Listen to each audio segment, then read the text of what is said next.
The last drive home. Sound, truck engine rumbling, fog, rolling, heavy breathing. This is a true story. On November 1st, 1998, truck driver Marco Reyes left Veracruz at midnight to deliver cement to Oaxaca. He wanted to be home for Day of the Dead dinner. He never made it to Oaxaca on time. And when he finally came home 3 days later, his wife said he smelled like grave dirt and his eyes looked like he'd seen death itself.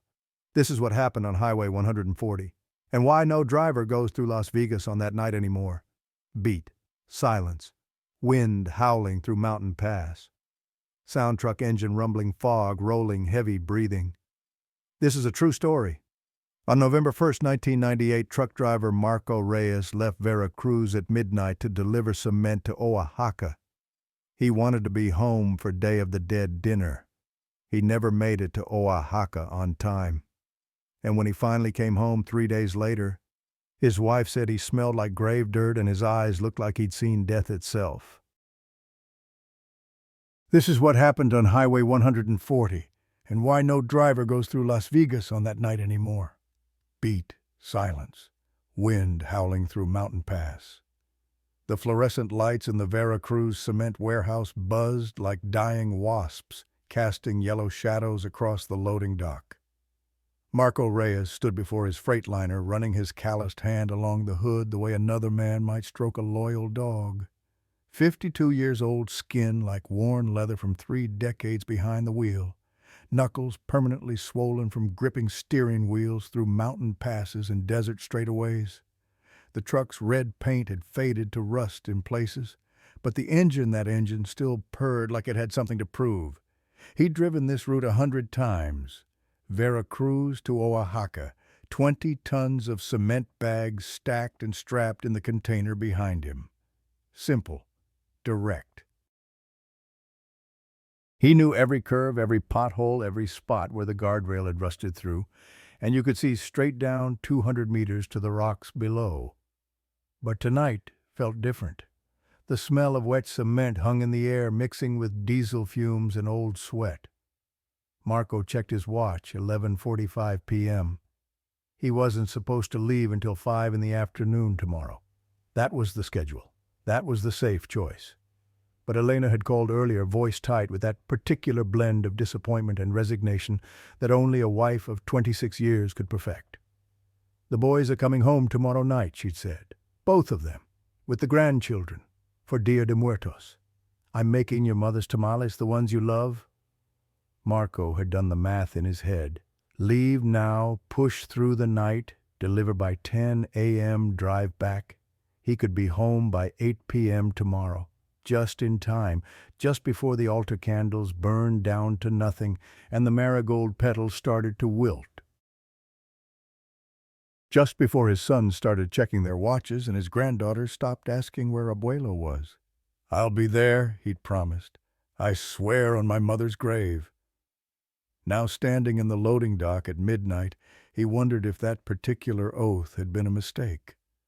Swearing on the dead during Dia de Muertos. The night when the boundary between worlds grew thin as spider silk. Behind him, footsteps shuffled across concrete. Don Esteban, the night watchman, emerged from the shadows like something conjured from the warehouse's darker corners. 70 years old, spine curved like a question mark, white hair wild as though he'd been electrocuted decades ago and never quite recovered. He clutched his clipboard against his chest like a shield. "Why are you leaving early, Marco?" The old man's voice crackled like static. "Family. You know how it is." "I know what night it is." Don Esteban's eyes, rheumy yellowed, fixed on Marco with sudden intensity. "You're driving through Las Vigas. It's the only route to Oaxaca unless I want to add 4 hours going around through Cordoba. 4 hours alive is better than forever dead." The old man wasn't joking. His free hand made the sign of the cross, fingers trembling. "The boundary is thin tonight, thinner than it's been in years. The dead walk close to the living on Dia de Muertos.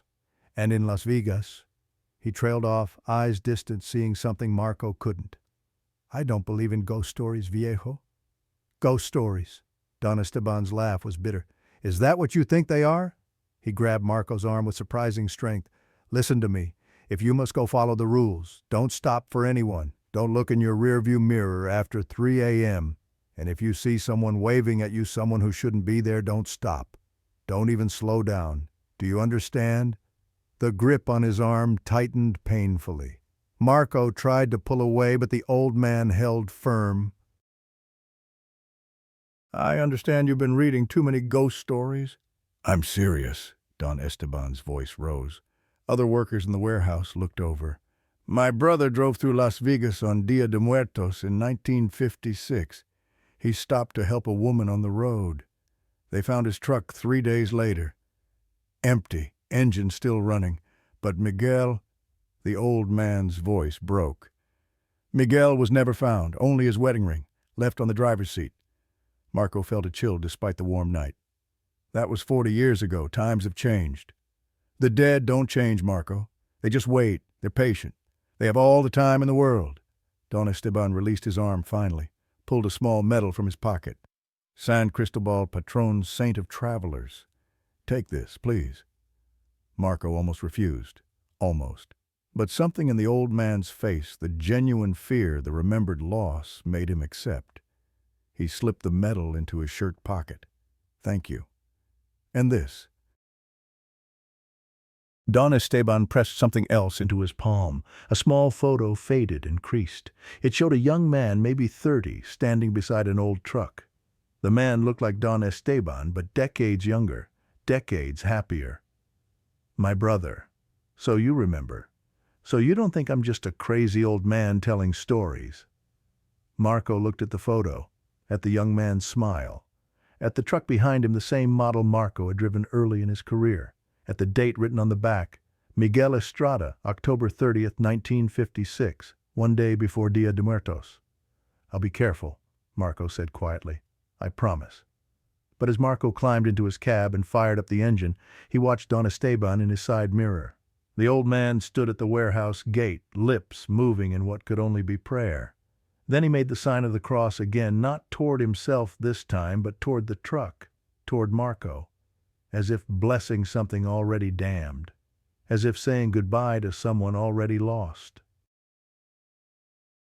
Highway Federal 140 cut through the darkness like a knife through black cloth. 2 narrow lanes barely wide enough for trucks to pass each other without trading paint. To the left, sheer rock face climbed toward invisible stars. To the right, nothing, just the void where the mountain fell away into canyons so deep that if you went over, they wouldn't find your body until vultures led them to it. Marco kept the radio on for company. La Maquina Tropical played cumbia at low volume, just enough to fill the cab's silence without distracting from the road. The DJ's voice occasionally cut through artificially cheerful 12:30 a.m. friends, happy Dia de Muertos. Don't forget to light a candle for those who've passed. Remember, tonight they walk among us. Tonight they come home. The last sentence made Marco reach for the radio dial. He turned it down lower. Something about the DJ's enthusiasm felt wrong tonight, forced. Like someone whistling past a graveyard trying to convince themselves they weren't afraid. The highway climbed steadily, 1,200 meters, 1,500, 2,000. The air grew thin and cold. Marco glanced at the heater controls, working fine, temperature gauge normal. Yet somehow the warmth in the cab felt inadequate against something that wasn't quite cold. Something that seeped in from outside that had nothing to do with temperature and everything to do with atmosphere. No other vehicles shared the road, not even the long-haul trucks that usually migrated through the night like steel whales. Just Marco, 20 tons of cement, and the darkness pressing against his headlights like something solid, like something that resented being pushed back. He checked his mirrors out of habit. Both side mirrors showed only rock face and void. The rearview mirror, mounted high on the windshield, reflected the dim glow of his instrument panel and the darkness of the container behind him. Nothing unusual, nothing wrong, yet. At 2:15 a.m., something changed. A sound from behind the cab. From the container section, a scraping, metal on metal, like something dragging across the corrugated steel walls, or like fingernails, long fingernails, scratching slowly, deliberately, as if testing, as if asking permission to enter. Marco's foot eased off the accelerator. The truck slowed. He rolled down the window. Cold air slapped his face with shocking intensity and listened. Nothing. Just wind. Just the groan of 20 tons of cargo settling on its shocks. Just the sounds a truck made when metal expanded and contracted with temperature changes. Cargo shifting, he said to the empty cab. The sound of his own voice helped, made things feel more real, more normal. That's all, just straps adjusting. But he'd checked the straps himself. Twice, they'd been tight as guitar strings, and cargo didn't shift like that, didn't scrape, didn't sound deliberate. He rolled the window back up and accelerated. The scraping sound didn't return. See nothing. Just imagination. Just the mind playing tricks when sleep-deprived and driving through mountain darkness and listening to stories about dead brothers and women on roads and boundaries growing thin. Yet Marco's eyes kept flicking to the rearview mirror. The container's dark bulk sat there sealed and inscrutable. Nothing could be inside. The doors were padlocked. He had the only key. He'd checked them personally before leaving Veracruz. No one could have entered. So why did he feel like something was looking back at him? The sensation of being watched grew stronger as he climbed higher. That crawling feeling between his shoulder blades. The conviction that if he turned around fast enough, he'd see something in that darkness. Something that shouldn't be there. Something that had been waiting for him specifically, for this truck, for this night. "Estás cansado," he muttered to himself. "You're tired." Almost 3 hours of driving. Nothing more, just need coffee. Just need to get through Las Vigas and find a place to stop. But he wouldn't stop in Las Vigas. Don Esteban's warning echoed in his mind. The photo of Miguel Estrada felt heavy in his pocket. A man who'd stopped to help. A man who'd never been found. At 2:45 a.m., Marco began checking his mirrors compulsively. Left mirror, rock face unchanging. Right mirror, void eternal. Rear view container, silent. The repetition became ritual, protective, as if by checking he could prevent whatever wanted to appear from manifesting.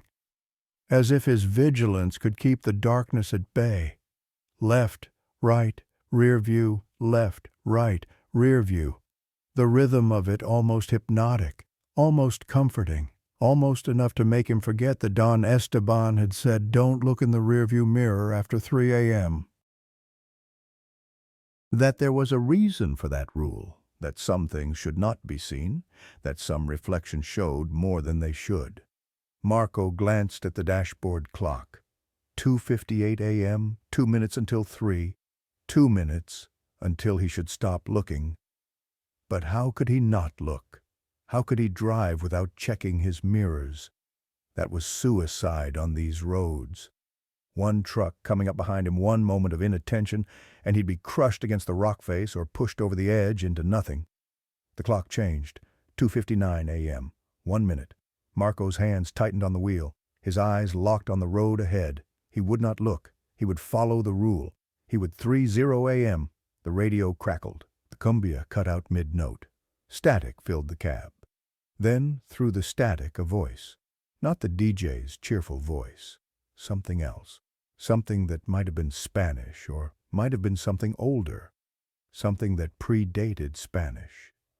That predated language itself. Vuelta, atrás, turn. Back!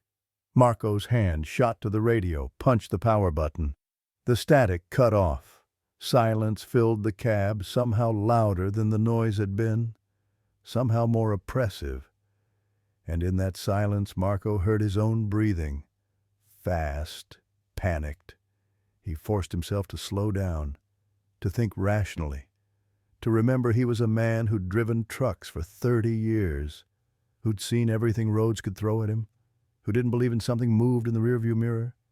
Marco's eyes flicked up before he could stop himself, before he could remember the rule, before he could remember that some things shouldn't be seen.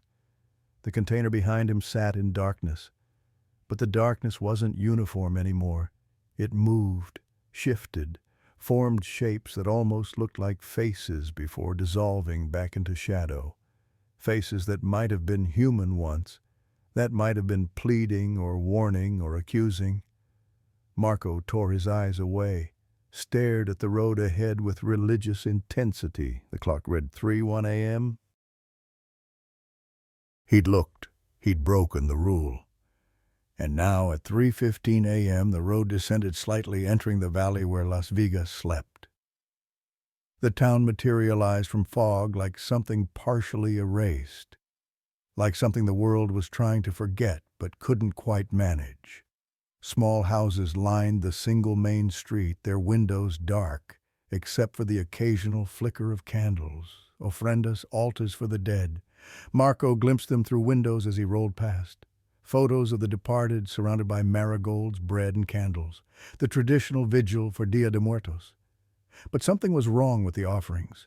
Even from the road, even through fog and darkness, Marco could see it. The candles burned with flames that were too steady, that didn't flicker in the wind, that burned straight up like they were painted on, like they weren't quite real. And the photos, the faces in the photographs, all seemed to be looking the same direction. Not at the camera, not at the offerings. They all looked toward the road, toward Marco's truck, as if they'd been waiting for him, as if his arrival had been expected. The living slept, the dead were remembered, and the boundary between the two, Don Esteban had said, was thin tonight. Marco was beginning to understand just how thin. The town square opened before him. At its center, the church of San Miguel stood like a pale ghost. White stone colonial architecture, a bell tower that climbed toward heaven, or perhaps just toward the low-hanging clouds. 300 years old, maybe more. Built when this was New Spain, and the world believed in things that modern Marco claimed not to. Moonlight broke through the clouds at that exact moment, illuminating the bell tower with silver light. The timing was too perfect, too deliberate, as if the moon itself was pointing, as if the sky was saying, "Look, see what waits for you." And Marco saw the child, sitting at the very top of the tower, 30 meters up.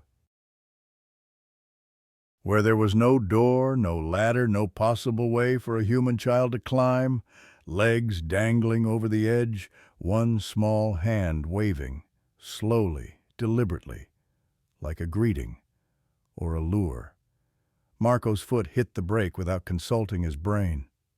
The truck shuddered to a stop in the middle of the square engine, rumbling headlights cutting through the fog. He stared up at the tower. The child was still there, small, maybe 7 or 8 years old, dressed in white that might have been a shirt or might have been something older, something ceremonial, something you'd bury someone in. The child waved again. The gesture was too precise, too measured, too much like something performing a programmed action rather than a spontaneous movement. Marco's hand went to the door handle. A child, up there, alone, in danger. Every instinct screamed at him to help, to get out, to do something. Because that's what decent people did. That's what Marco Reyes did. He helped. But Don Esteban's voice echoed in his mind. "Don't stop for anyone. Someone who shouldn't be there, don't stop." A child on top of a bell tower at 3 in the morning. A child where no child could possibly be. That was someone who shouldn't be there. Marco's hand froze on the door handle. The engine died, not sputtered, not coughed, not gradually lost power. Died. Instantly, completely. As if someone had simply reached into the engine block and stopped the pistons mid-stroke. As if something had decided that Marco was done driving, that this was where his journey ended. The headlights went dark. The instrument panel went black. Even the little LED on the radio extinguished. Total electrical failure. Complete system shut down. The kind of thing that didn't happen to running engines. The kind of thing that violated every law of mechanics and physics Marco knew. Marco sat in absolute darkness, broken only by moonlight streaming through the windshield. His hand still on the door handle, now frozen. Because he knew that engines didn't die like that, not when they were running, not unless something fundamental had been severed. And the key was still in the ignition, still turned to the on position. He could feel it under his other hand. "No," he whispered. "No, no, no. This isn't happening. This isn't real." He turned the key. Click, click, click. Nothing. Dead as a stone. Dead as Miguel Estrada, who'd stopped to help a woman and was never found. Dead as all the stories Don Esteban had tried to warn him about. Marco forced himself to look up again at the bell tower. The child was still there.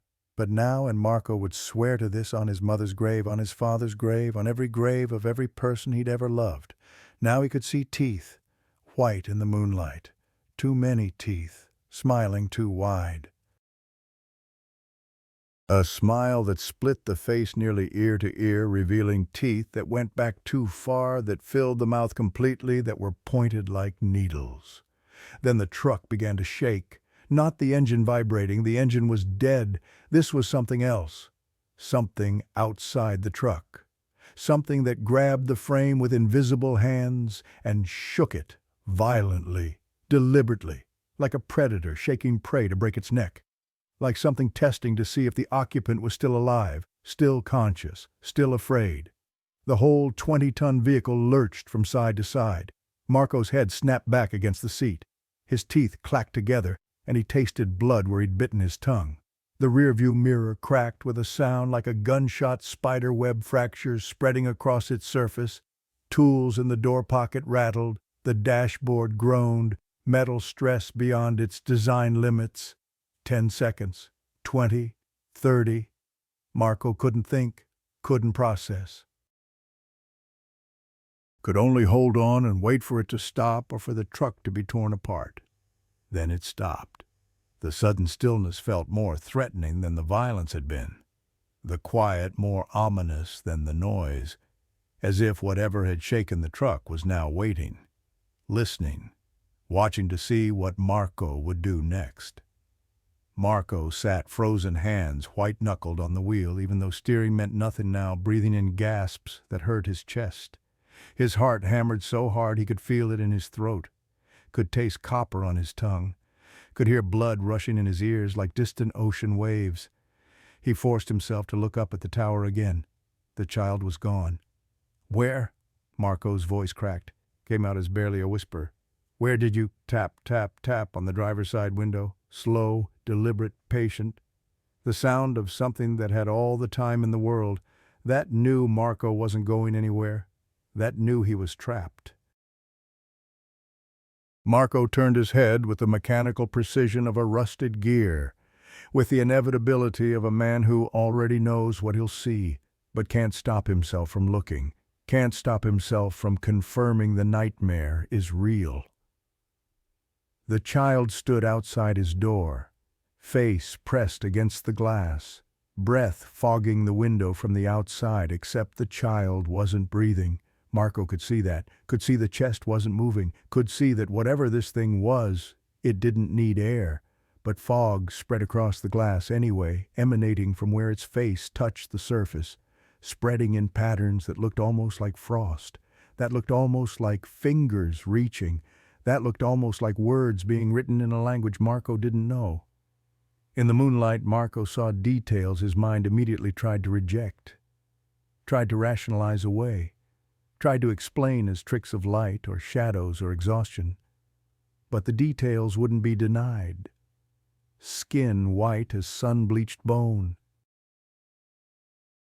Not pale, not albino, white, bloodless, dead. The white of meat left too long in a freezer. The white of things that had never seen sun, that had never been alive. Eyes completely black. No whites, no iris, no pupil. Just black from lid to lid, like holes punched through the skull to the void beyond. Like looking into wells that had no bottom.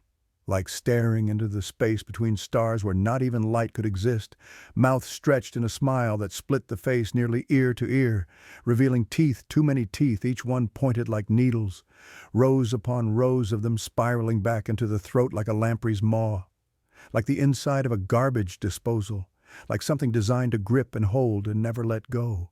The fingers pressed against the glass were too long, twice as long as they should be, triple-jointed, each digit ending in a black nail filed to a point, or not filed.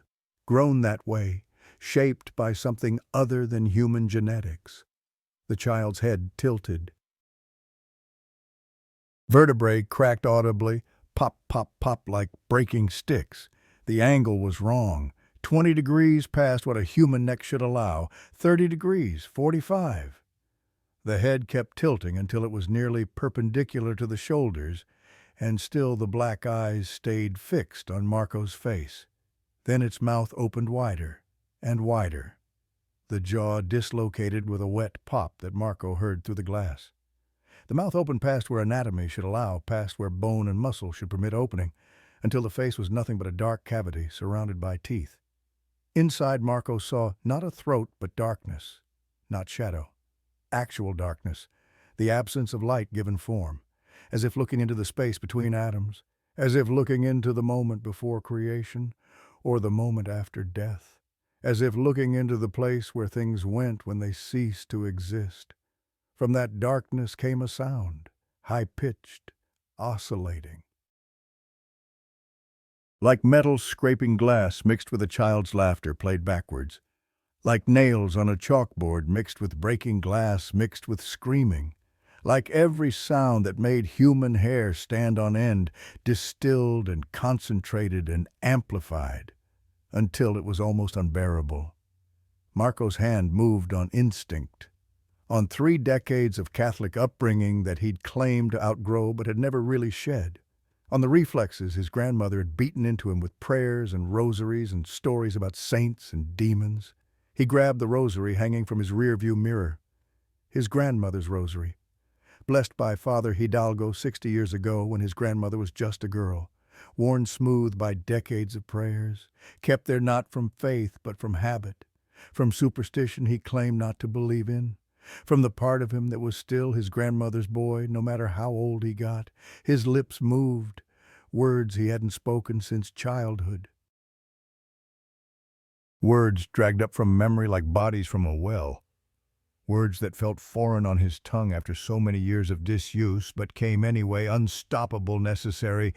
Padre nuestro que estás en el cielo, santificado sea tu nombre. Our Father who art in heaven, hallowed be thy name. The child's face convulsed, the smile inverted into a snarl, every tooth visible, everyone gleaming in moonlight, everyone wanting. The black eyes somehow grew blacker, deeper, hungrier. It lurched backward from the window as if the glass had become electrified, as if Marco's words had physical force, as if faith, even half-forgotten faith, even faith Marco wasn't sure he still possessed, could push back against darkness. And the truck roared to life, not gradually, not with the grinding of a struggling starter or the cough of a flooded engine. It simply lived again. Headlights blazed, instrument panel lit up like Christmas. Radio blasted cumbia at full volume, not static, not warnings, just cheerful music. The DJ's voice artificially cheerful, as if nothing had happened, as if the last 15 minutes had been erased. 3:25 a.m. Remember to leave offerings for your departed loved ones. Tonight, they're hungry friends. Tonight, they want what was promised. Marco's eyes snapped to where the child had stood. Nothing. Empty pavement. Not even footprints in the thin layer of dust that coated everything in Las Vigas. Not even proof that anything had been there at all. But on his window, clear in the headlight's backwash, 5 small handprints smudged the glass, made by fingers too long to be human, made by something that had pressed against his window from the outside. And the prints were still wet, still glistening, still spreading slightly as if whatever had left them was still touching the glass from somewhere Marco couldn't see. Marco didn't remember pressing the accelerator. Didn't remember shifting gears. Didn't remember any conscious decision to flee. His body moved on autopilot, some deeper part of his brain taking over while his conscious mind was still trying to process what it had seen, what it had heard, what it had barely survived. The truck lurched forward, tires squealing against asphalt. Marco aimed for the road leading out of town, away from the church, away from the square, away from whatever that thing had been, away from Las Vigas and its 2 steady candles and its photographs that all looked the same direction.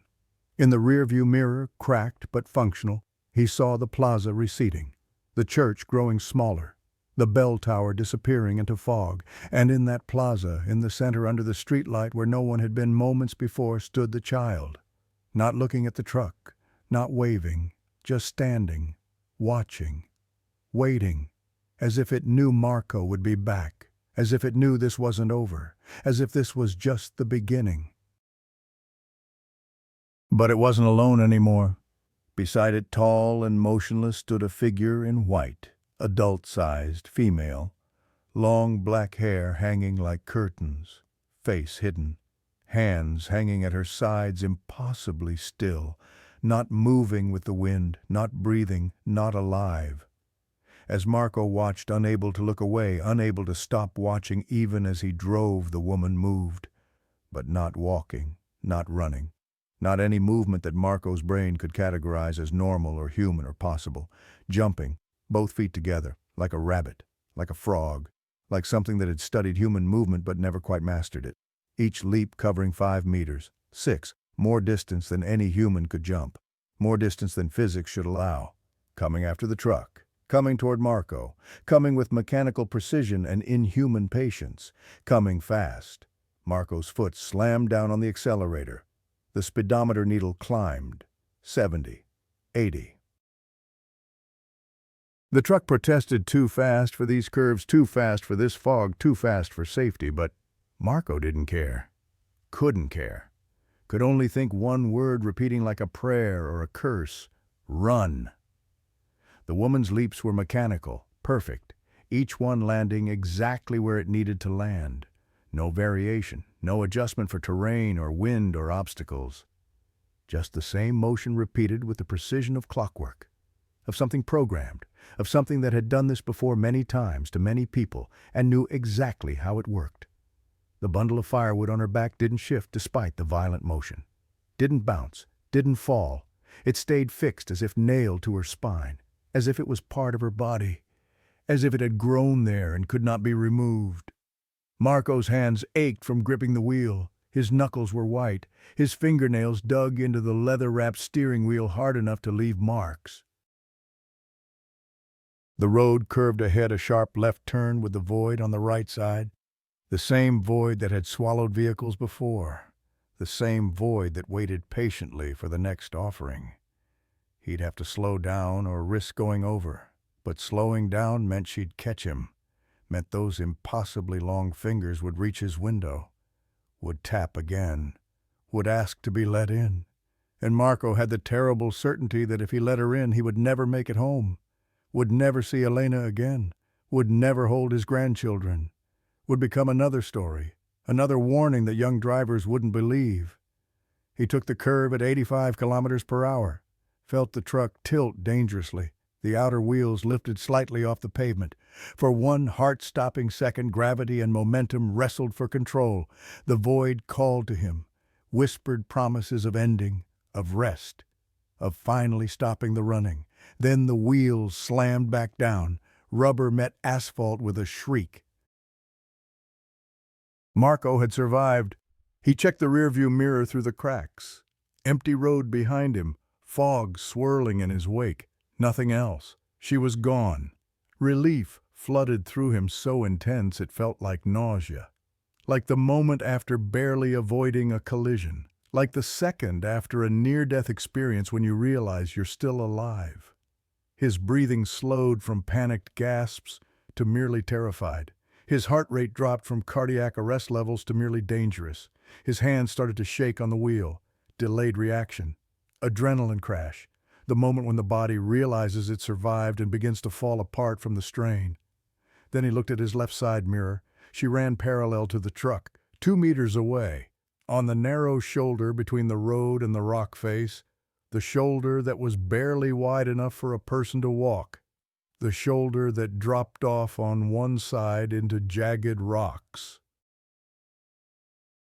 The shoulder where she ran at 85 kilometers per hour with perfect balance, perfect poise, perfect inhuman grace, keeping perfect pace. Her feet hit the ground in rhythm with his heartbeat, or maybe his heartbeat had synchronized to her footfalls. Maybe his body recognized something his mind refused to accept, that she was hunting him and prey always sync to predator rhythms. Her head turned toward him. The motion was wrong, too smooth, too fluid. Heads didn't move like that. Human necks had limits. Human bones had restrictions. But her head swiveled like it was on ball bearings, like it could rotate 360 if it wanted. Like the rest of her body was just a vehicle for that head, and the head could orient however it needed to observe its prey. Hair parted slightly. Beneath those black strands he glimpsed what should have been a face. No eyes, just holes. Dark and deep and wrong. Not empty sockets like a skull. Not the absence of eyes. Something worse. Holes that went back too far, that seemed to extend beyond the physical boundaries of a skull. That might go on forever, that might open into the same darkness he'd seen in the child's mouth. The darkness between existence and void. Her mouth opened, not in speech, not in greeting, not in any human expression, just opened.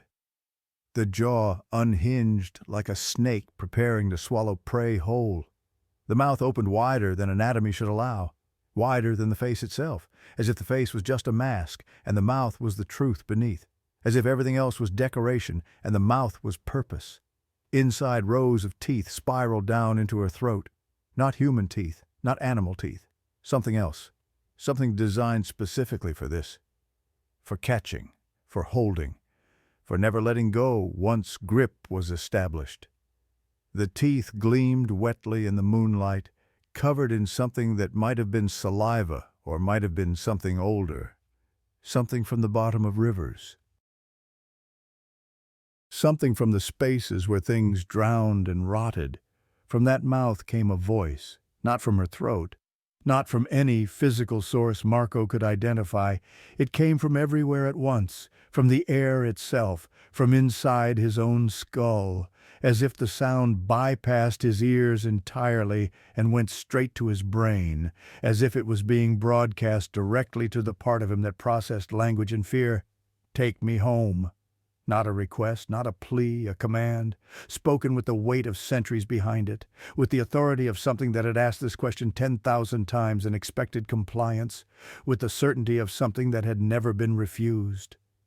"Take me home to my child." The words carried layers underneath them, harmonics that human vocal cords couldn't produce, frequencies that made Marco's teeth ache and his skull vibrate and his vision blur at the edges. And beneath the command, beneath the authority, something else. Desperation. Grief. A mother's anguish so vast and ancient, it made Marco's own losses feel insignificant. Made the pain of his father's death and his mother's death, and every hurt he'd ever experienced seem like pinpricks compared to this cosmic wound.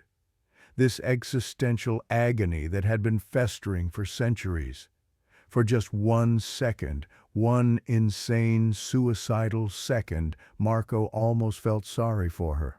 Almost stopped the truck. Almost rolled down his window. Almost said, "Yes, I'll take you home. I'll help you find your child. I understand loss. I understand what it means to miss someone you love." Almost. Then her hands reached toward his window. Those impossibly long fingers, 3 times the length of human fingers, triple-jointed, moving like spider legs, like tentacles, like something that had too many bones or maybe no bones at all, just meat and skin and will shaped into digits.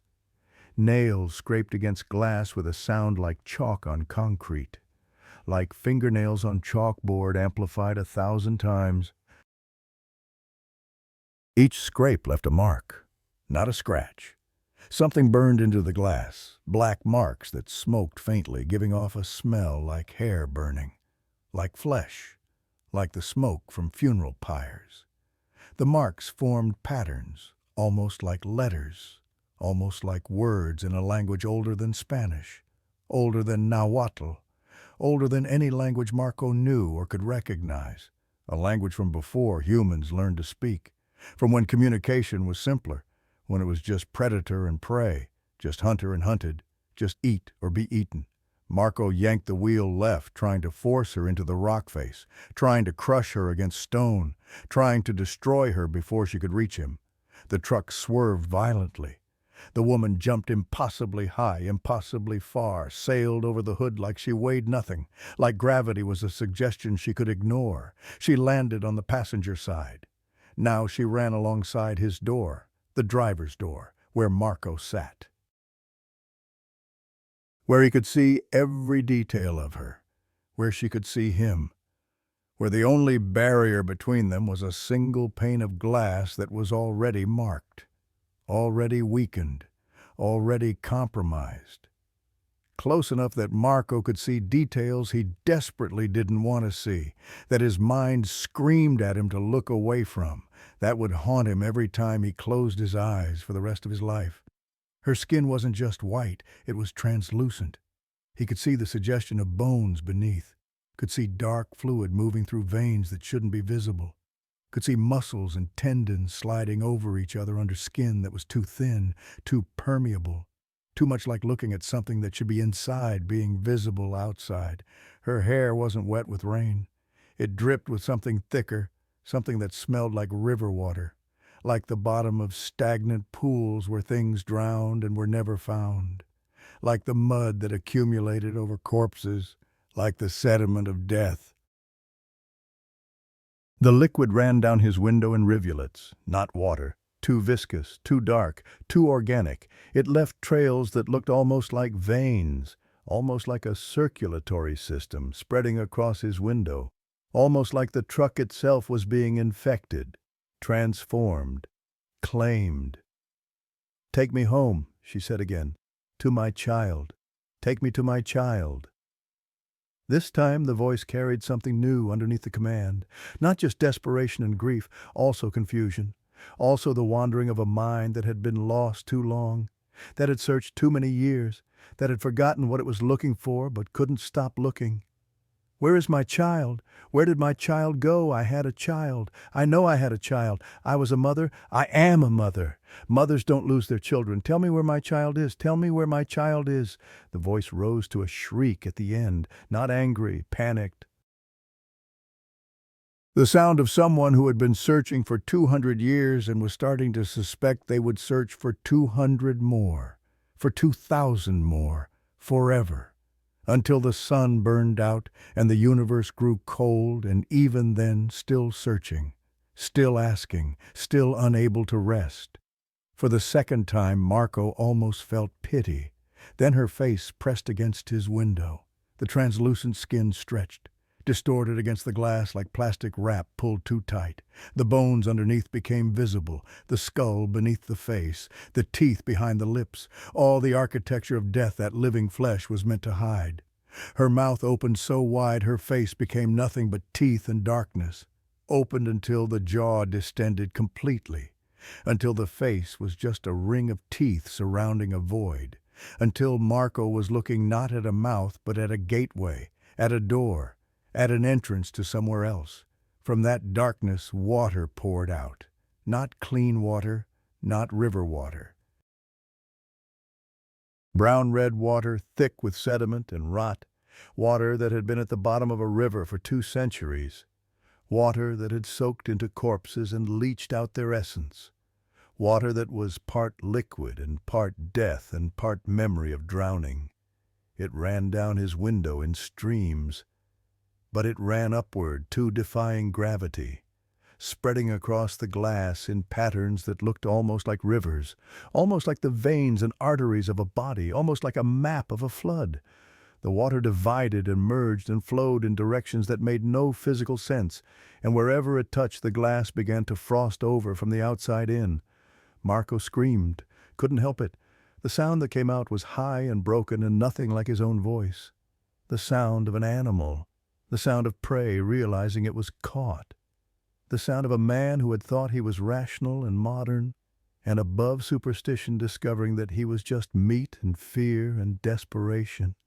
The truck hit something in the road, a pothole. A rock, a piece of debris. Marco would never know.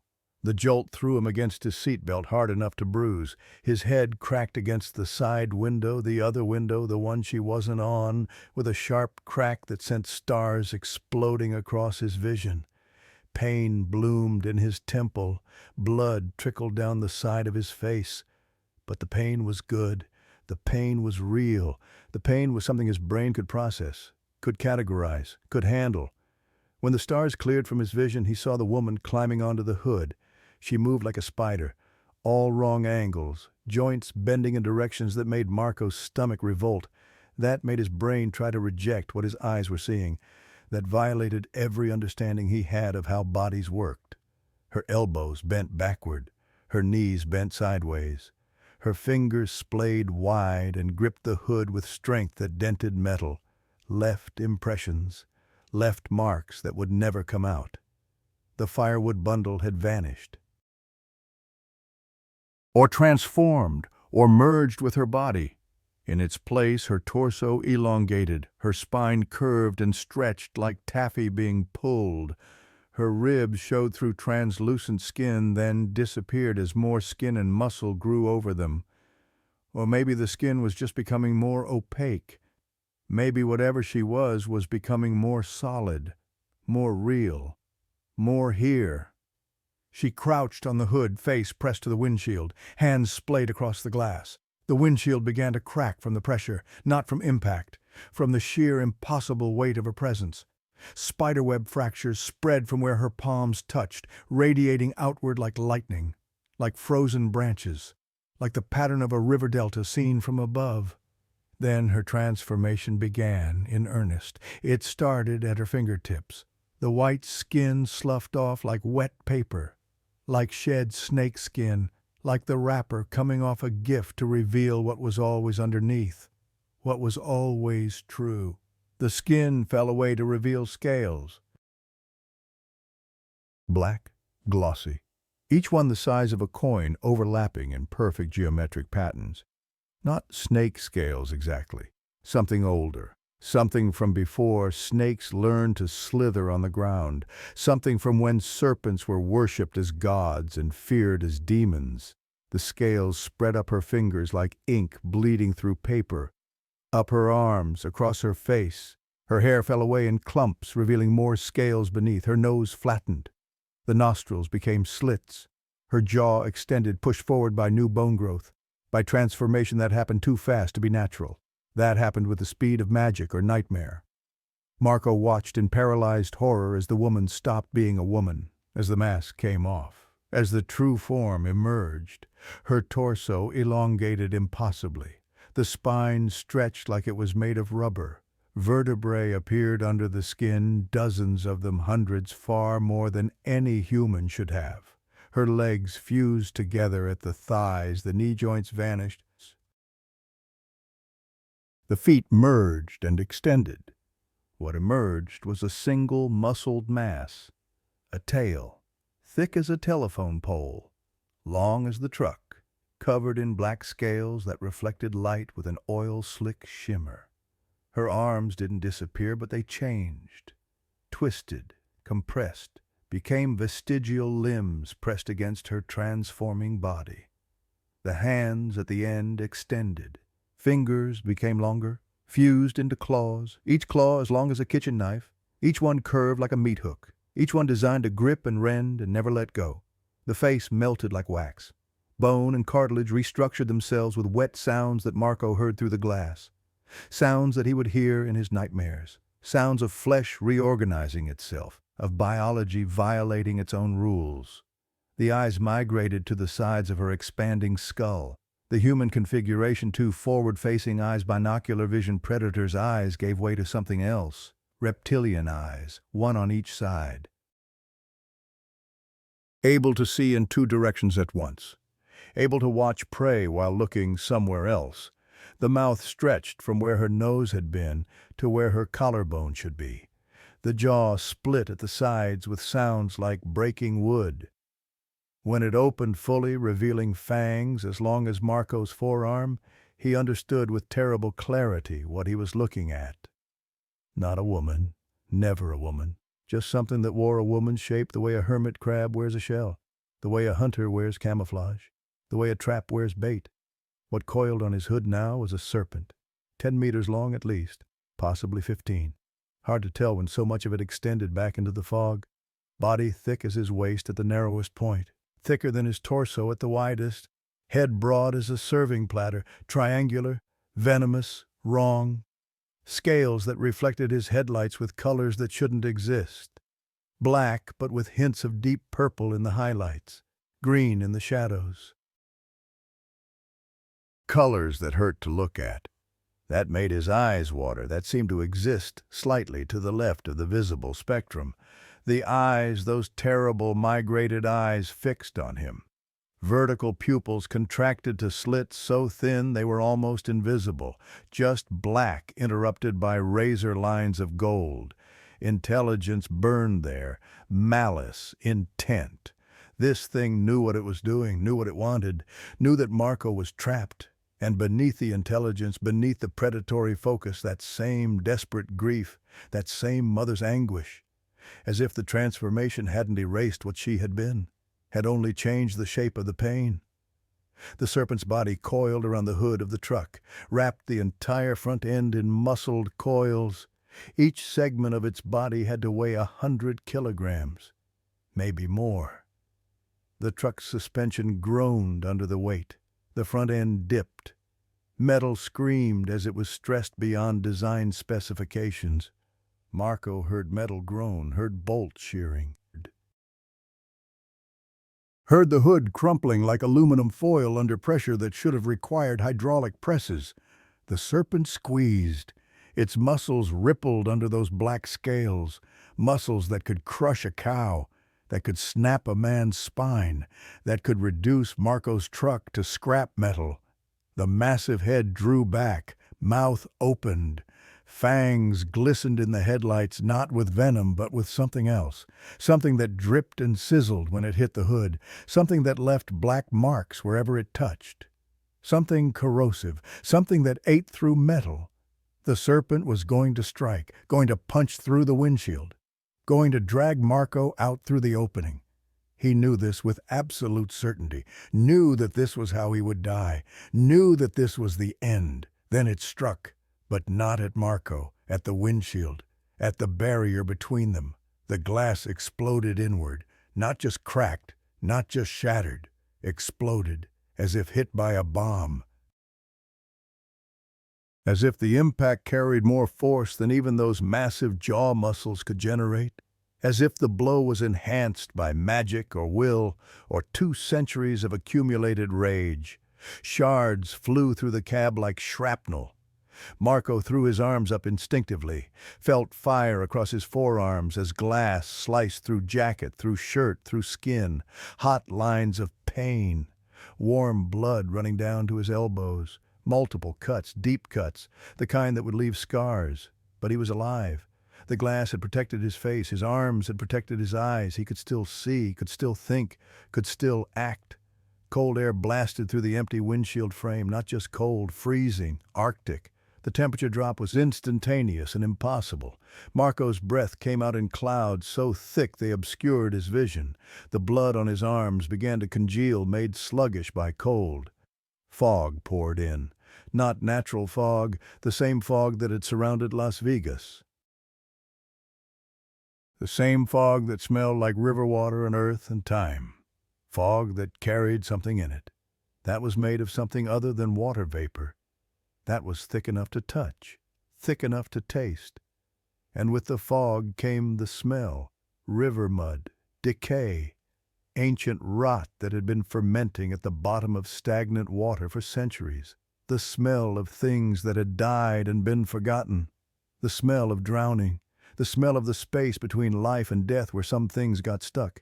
The serpent's head filled the space where the windshield had been, filled it completely, blocked out everything else.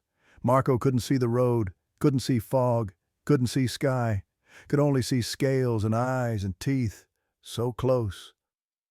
Close enough that Marco could see the texture of each individual scale, could see the thin membrane that covered its eyes like a translucent third eyelid. could see saliva thick and viscous dripping from fangs that could punch through his skull like paper. That could inject enough venom to kill an elephant. That could bite him in half if the serpent wanted. Its tongue flicked out, forked, black as tar, longer than Marco's arm.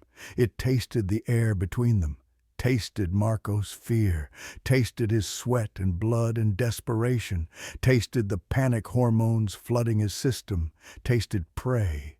The tongue withdrew.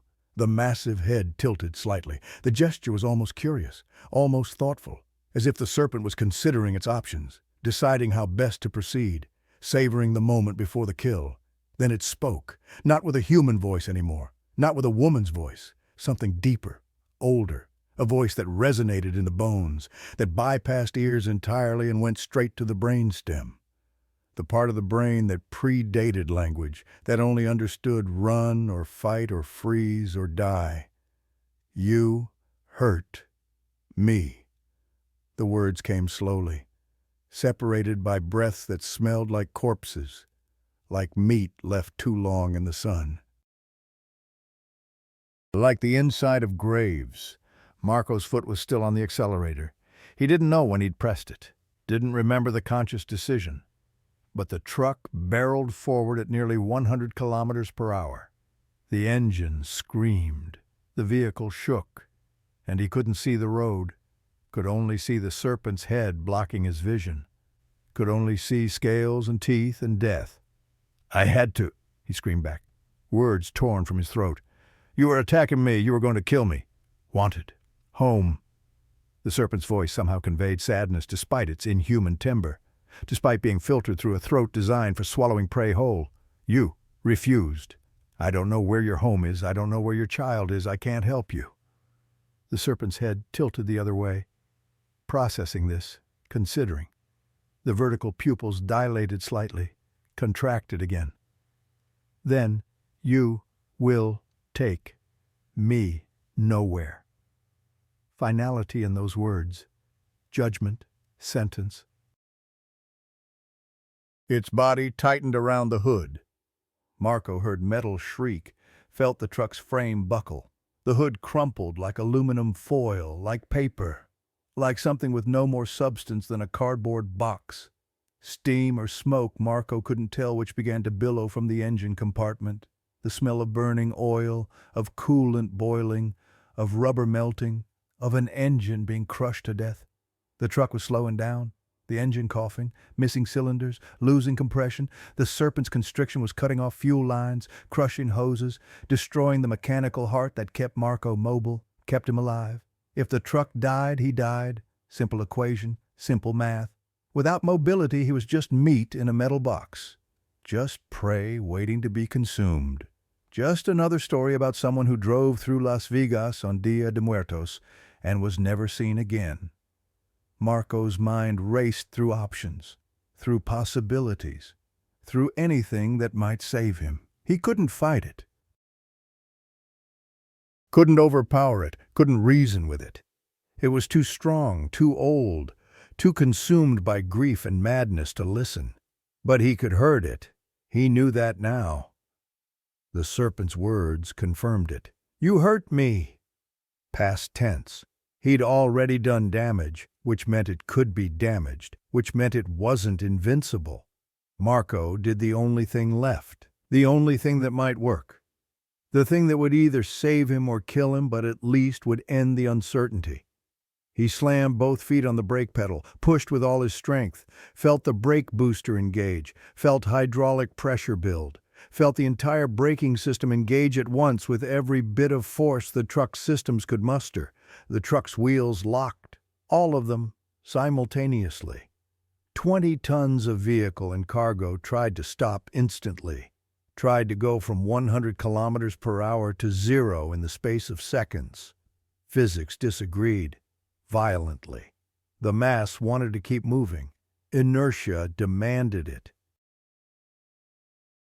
The laws of motion couldn't be violated, but the wheels were locked. The tires screamed against asphalt, rubber melted. Smoke poured off the tires. Black streaks appeared on the road, evidence of violence. Evidence of forces being applied that tires weren't designed to handle. The serpent coiled around the hood had no seatbelt, had nothing anchoring it except its own grip on metal that was already warped and failing. Its massive body, 10 meters long, hundreds of kilograms, wanted to keep moving forward, wanted to obey inertia, wanted to follow the rules of physics. When the truck's momentum transferred through the frame, when all that forward motion had nowhere to go but through the serpent's coils, something had to give. The serpent's forward sections whipped ahead. Its coils loosened, just for a second, just for a heartbeat, just long enough. Marco jerked the wheel hard right, yanked it with all his strength, felt the power steering protest. Felt the front wheels still lock drag against the road, felt the truck begin to rotate. The truck spun, a full 180-degree rotation. The rear end swung out and around like a pendulum, like a hammer, like a wrecking ball. The container section, 20 tons of cement bags secured with steel cables, followed the physics of momentum, swept through space with the inevitability of avalanche, with the force of catastrophe, and caught the serpent's body mid-coil. The container hit the serpent's body at the thick middle section, hit it with 20 tons moving at speed, hit it with force measured in foot-pounds and joules, hit it with the kind of impact that could demolish a house, that could flip cars, that could kill elephants. The impact sounded like a gunshot and a scream and breaking glass all at once, like every violent sound compressed into one moment. The serpent's body bent at an angle that even its flexible spine couldn't accommodate. Marco heard something snap inside that scaled mass, heard the wet crack of bone breaking, of cartilage tearing, of internal organs rupturing under pressure they were never designed to handle. The serpent flew, not jumped, not slithered, flew. Its body uncoiled from the hood and sailed through the fog like a thrown rope, like a whip being cracked, like something launched from a catapult. It hit the ground 20 meters away, hit hard, rolled, kept rolling. Scales scraped against asphalt with a sound like knives being sharpened, like grinding metal, like nothing Marco had ever heard before and hoped never to hear again. Its mouth opened, the massive jaws split wide, and the scream that came out wasn't animal, wasn't human, wasn't anything from the natural world. It was the sound of something ancient being denied, something powerful being hurt, something that had never known defeat, suddenly understanding pain, understanding damage, understanding that it could be harmed. The sound carried layers, the serpent's pain, the woman's grief, the mother's anguish, all compressed into one inhuman shriek that shattered what remained of Marco's windows. That made his ears ring. That felt like ice picks being driven into his skull. Then the fog swallowed it. Marco saw the dark coiled mass for just a moment, saw it thrashing, saw it trying to right itself, saw black blood or ichor or something else leaking from its scales. Then the gray curtain fell. The fog closed like a door, like a wall, like something deciding Marco had seen enough. The serpent was gone, hidden, removed from sight but not from existence. Still out there, still alive, still angry. The truck shuddered to a stop sideways across both lanes. Steam poured from the destroyed hood like fog itself, like the truck was exhaling its last breath. The engine rattled twice, a death rattle mechanical and final, then died. Complete silence fell. No engine, no road noise, no wind, no serpent, no woman, no serpent. No screaming, just silence, heavy silence, oppressive silence, the silence of graveyards and tombs and places where things ended. Marco sat in the driver's seat, hands still gripping the wheel, even though steering meant nothing now, breathing in gasps that hurt his chest.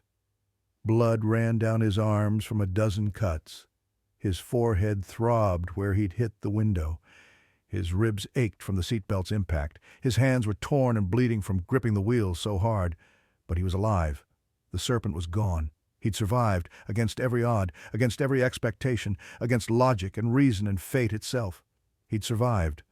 Marco forced his hands to release the wheel. Forced his door open, it groaned, but complied. forced his legs weak as water, shaking like leaves to hold his weight as he climbed down. The night air hit him like a wall, cold and wet and wrong. He could taste the fog, could taste something in it, something old, something that had been waiting a long time. The road stretched empty in both directions. Fog hung thick, reducing visibility to 10 meters, maybe less. His truck sat sideways, blocking both lanes, a dying beast hemorrhaging fluids. The hood looked like something had crushed it in a giant fist, like something had squeezed until metal gave up and folded. The windshield frame gaped empty. Glass glittered across the dashboard like diamond dust, like the aftermath of an explosion.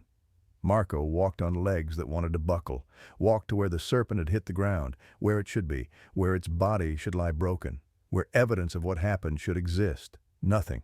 No scales, no blood, no body, just a scrap of white fabric, small, torn, wet with something that might have been water or might have been something else.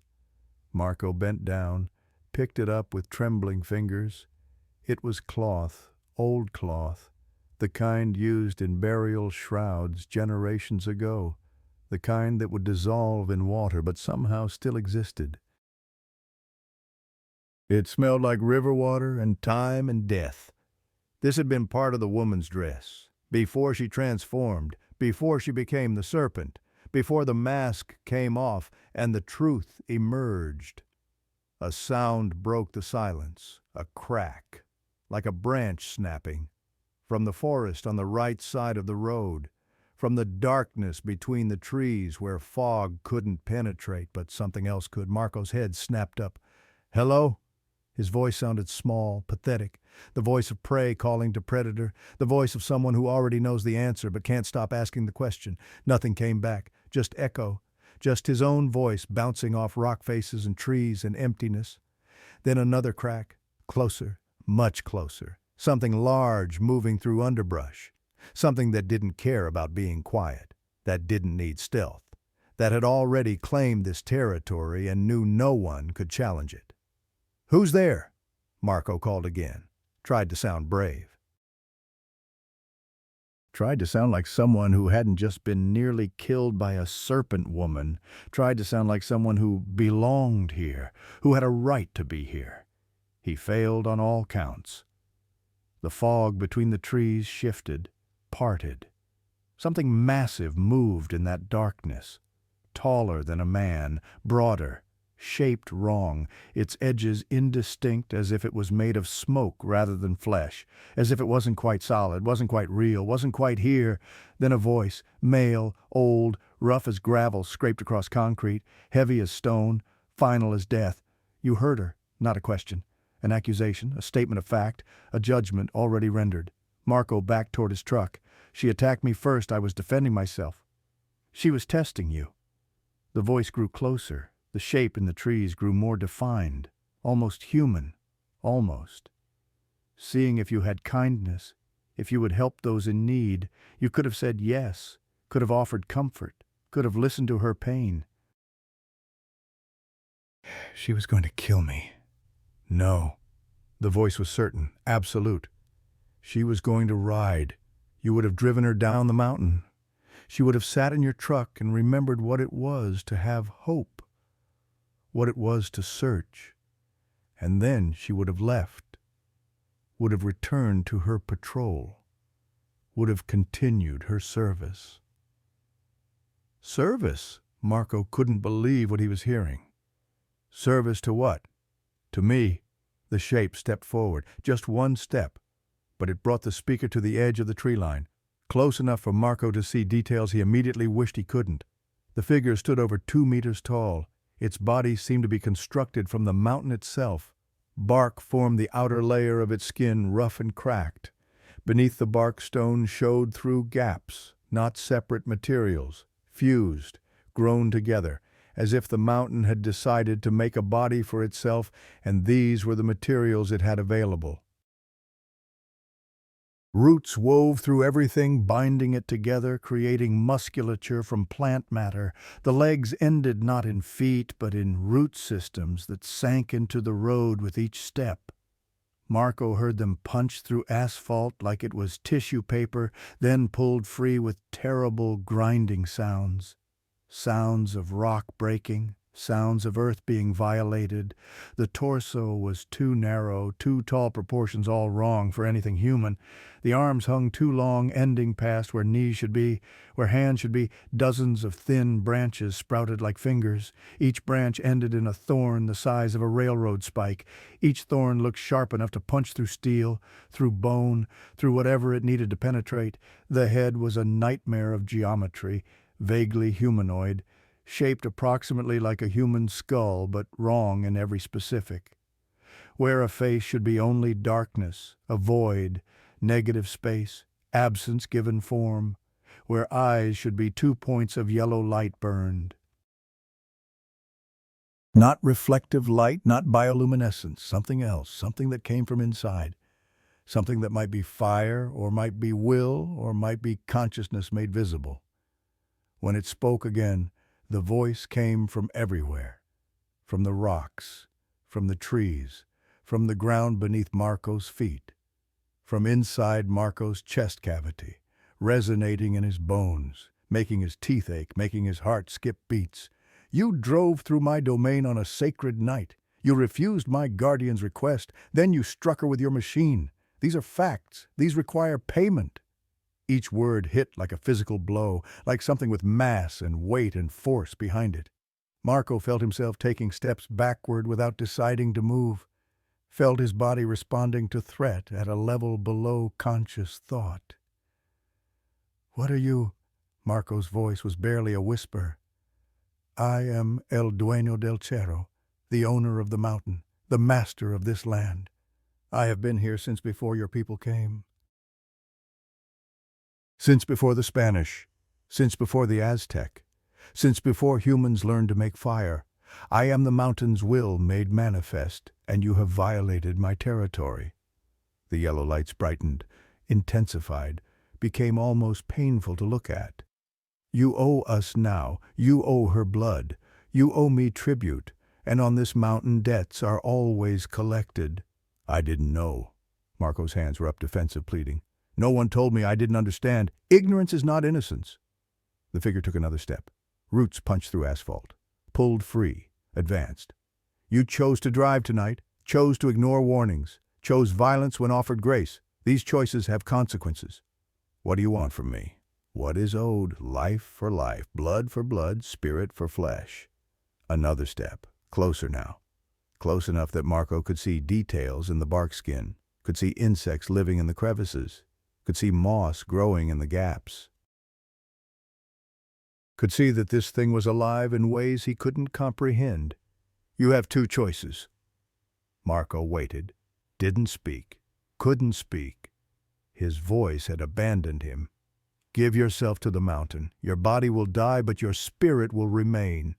You will join those who guard this road. You will walk here forever, keeping watch, keeping order. You will become what La Siguanaba is, a servant, a guardian, a warning to others. And the other choice? Someone else pays your debt." The yellow lights dimmed slightly. "Someone already bound to this place. Someone who owes their own service. Someone who volunteers to take your burden." From behind Marco, from his truck, came a voice. Warm, aged, familiar from the brief glimpse in the mirror hours ago. "I'll pay it." Marco twisted in his seat. No, he was standing beside his truck. He'd gotten out to investigate, but somehow he was back in the driver's seat. Now he didn't remember getting back in time, had skipped. Reality had stuttered like a broken film reel. The old man sat in the back seat, fully visible now, solid, real. Not a reflection, not a ghost. Or if he was a ghost, he was one who'd learned to look real, to seem present, to occupy space like the living did. He wore clothes from another era, the 1920s Marco's mind supplied. His grandmother had shown him photos of men dressed like this, photographs from the Revolution, from when Mexico was tearing itself apart and putting itself back together. A sombrero with a wide brim, the felt worn and stained from years of sun and rain and dust. A poncho woven from wool that had once been white but had aged to cream to beige to the color of old paper. Leather chaps over cotton pants, both showing signs of hard use. A bandolier crossed his chest. The loops that should have held bullets were empty. Had been empty for a long time, since before ammunition meant anything to him. His face was deeply lined, every year of his life and death written in those wrinkles. Skin the color of walnut wood, dark from sun and age and time. A white mustache drooping past his chin, stained yellow at the edges from tobacco that he probably couldn't taste any more but smoked from habit, from memory, from muscle memory that persisted even after muscles stopped working.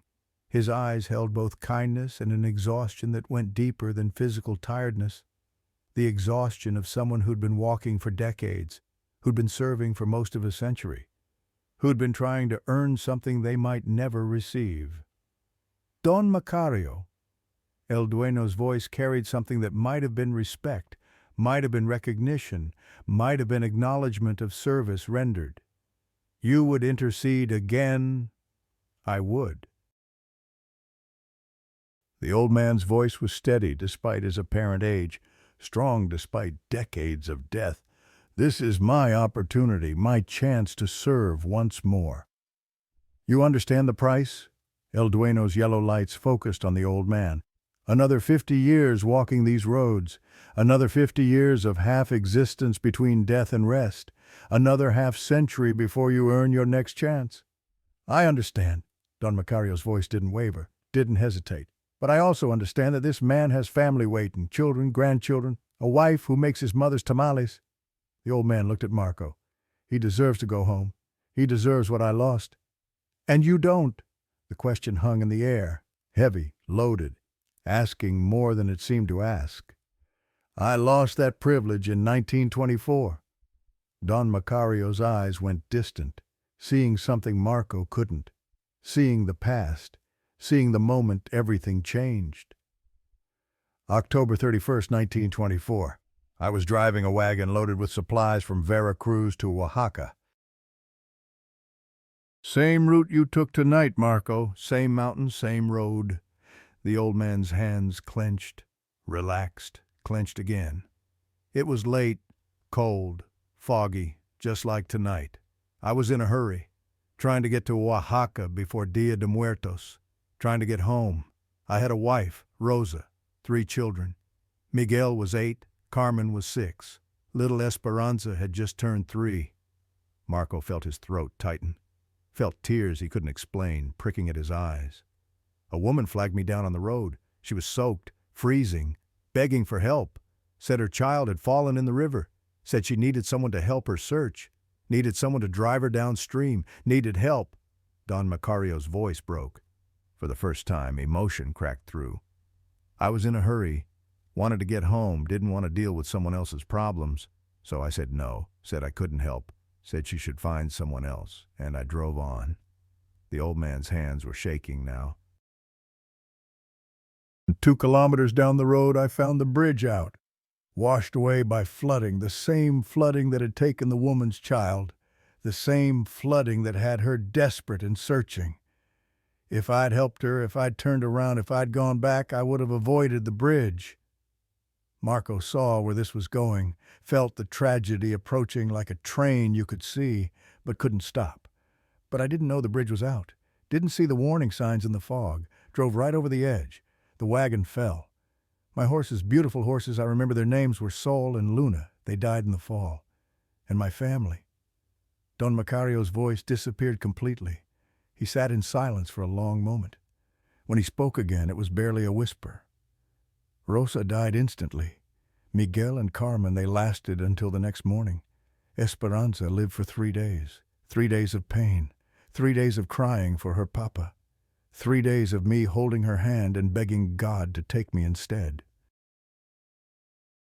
Marco's tears were flowing freely now. He couldn't stop them. Didn't want to stop them.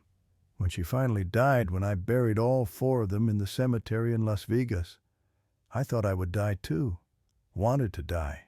tried to die. But El Dueño appeared to me, offered me a choice. The same choice I offer you, El Dueño intoned. Service or rest, penance or peace. I chose service. Don Macario looked at El Dueño. I chose to walk this road, to help those who needed it, to make up for the one time I refused. 74 years I've been walking, 74 years of watching travelers, 74 years of hoping for chances to help, to save, to do what I should have done that night. Every 50 years, El Dueño explained, Macario is allowed to save one person, to intercede for one traveler who breaks our laws. If he succeeds, if the person lives, he earns 50 more years of freedom. Freedom to walk this land without being bound to one spot. Freedom to roam his territory. Freedom from chains. And if I fail, Don Macario's voice was quiet. If the person dies anyway, if I choose wrong, then I'm bound to one location for 100 years, chained to a single point, unable to move, unable to help, unable to do anything but watch and wait. You've saved 4 people in 74 years, Marco said. That means I've never failed. Don Macario smiled. It was a sad smile, a tired smile, a smile that had seen too much and hoped for too little.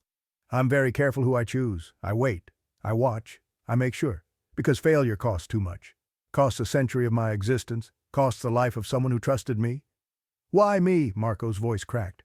Why choose me? You don't know me. I'm nobody. I'm just a truck driver who made stupid choices and got in over his head. I do know you, Marco Reyes. Don Macario leaned forward. I've been watching you for 30 years. Every time you drove this route. Every time you passed through Las Vigas. I've seen you help other drivers. Seen you share your food with hitchhikers even when you were hungry. Seen you stop for broken-down cars even when you were running late. Seen you give money to people begging on the roadside even though you couldn't afford it. The old man's eyes held Marco's. I've seen you help your neighbors fix their roofs. Seen you take care of your mother when she was dying of cancer. Seen you work 3 jobs to pay for your son's education. Seen you wake at 3 a.m. to drive your wife to the hospital when she was sick. Seen you be a good man. Not a perfect man, but a good one. Marco was openly crying now. I'm not that good. You don't understand. I've done things. Everyone has. Don Macario's voice was gentle. I'm not looking for perfection, Marco.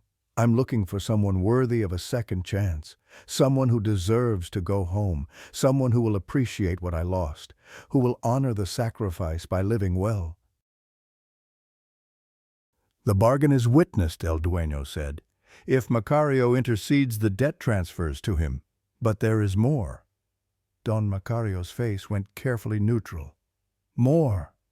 The woman's sister has been summoned. El Dueño's voice carried warning. Carried weight. She demands recompense as well.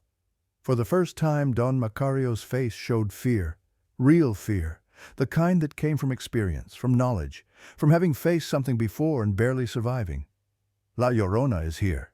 The old man's voice was barely above a whisper. You call La Llorona. She comes when her sister is harmed.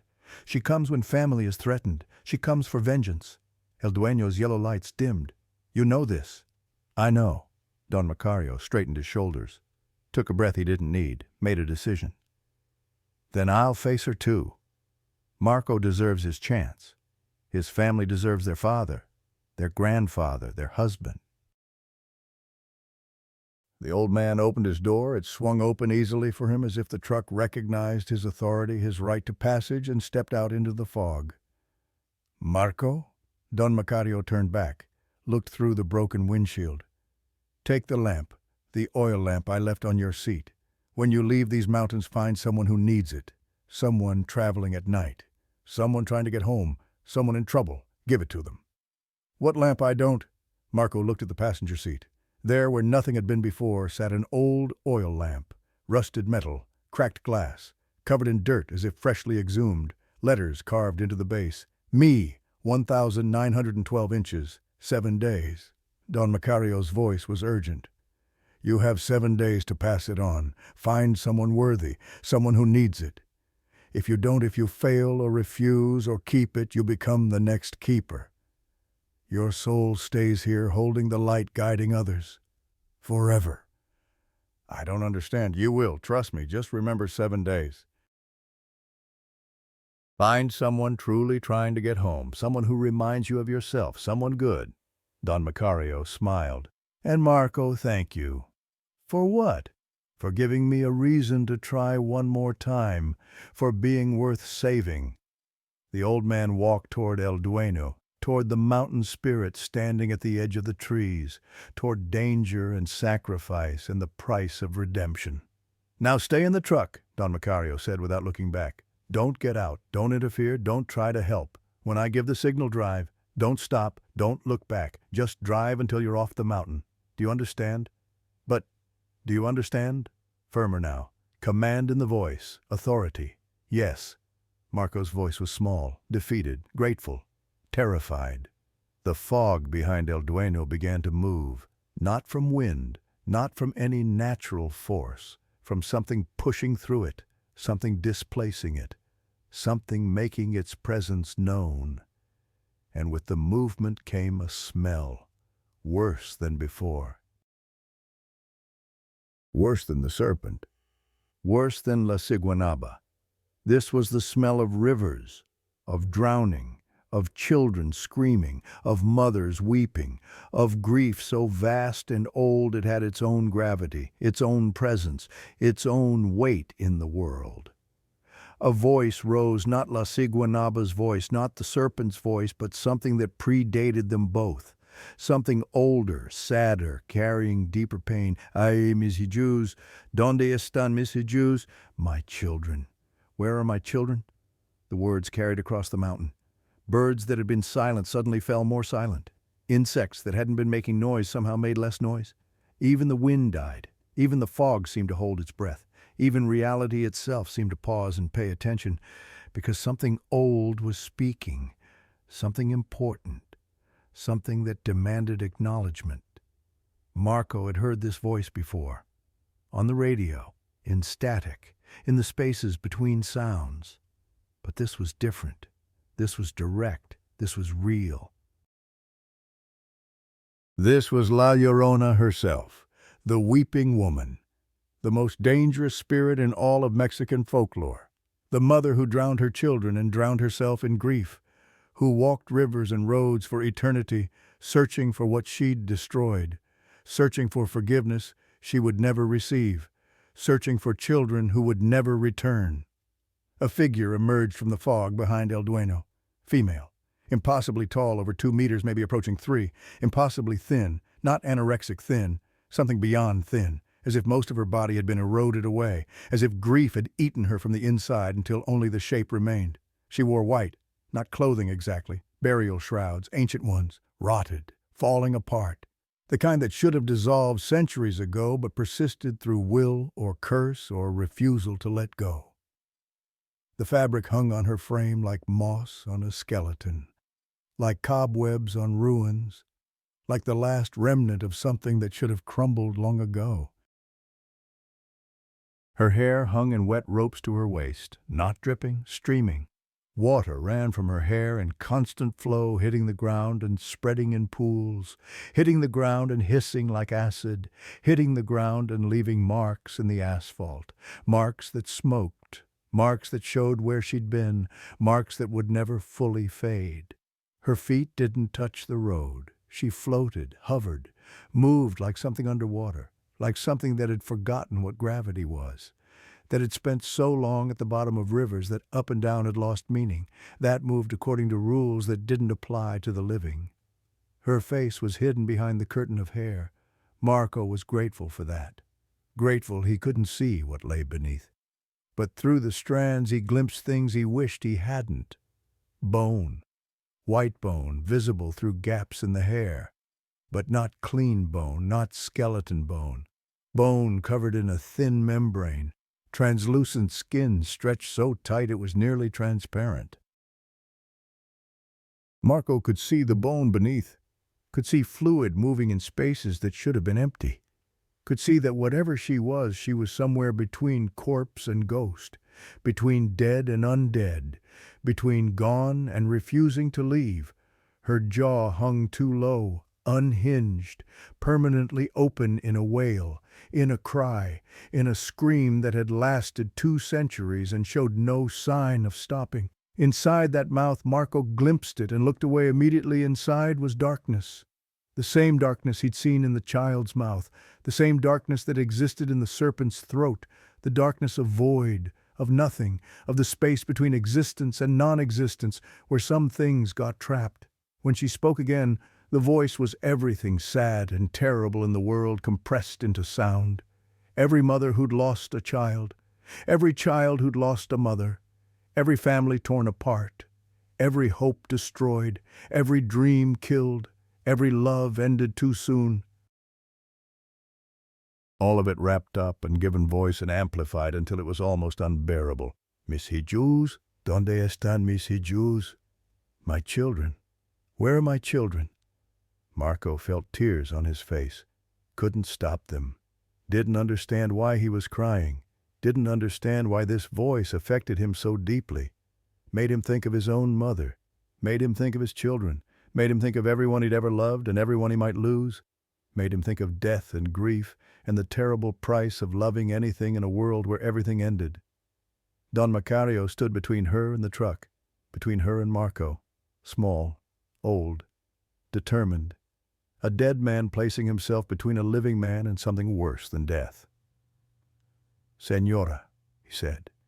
His voice was respectful, gentle, the voice you'd use with someone fragile, someone on the edge of breaking. "He didn't kill your children. He only defended himself against your sister." La Llorona's head tilted, hair shifted. Beneath it, Marco saw more, saw that what he'd thought was bone was worse. The skull was there, yes, covered in that translucent membrane.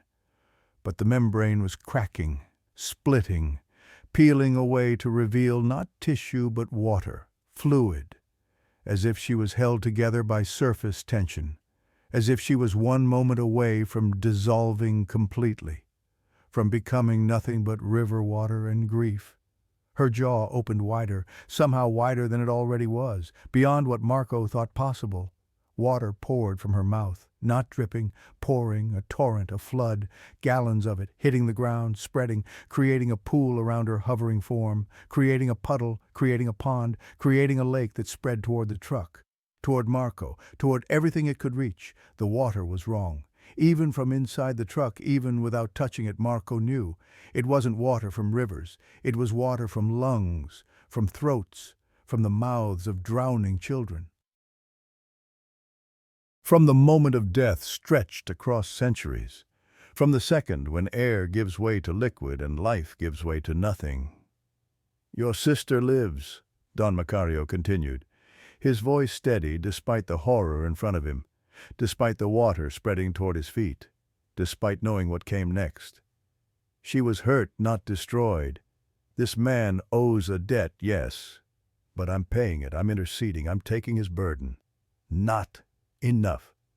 2 words, but they carried the weight of oceans, the weight of 200 years of grief, the weight of children's bones at the bottom of rivers, the weight of guilt that could never be absolved.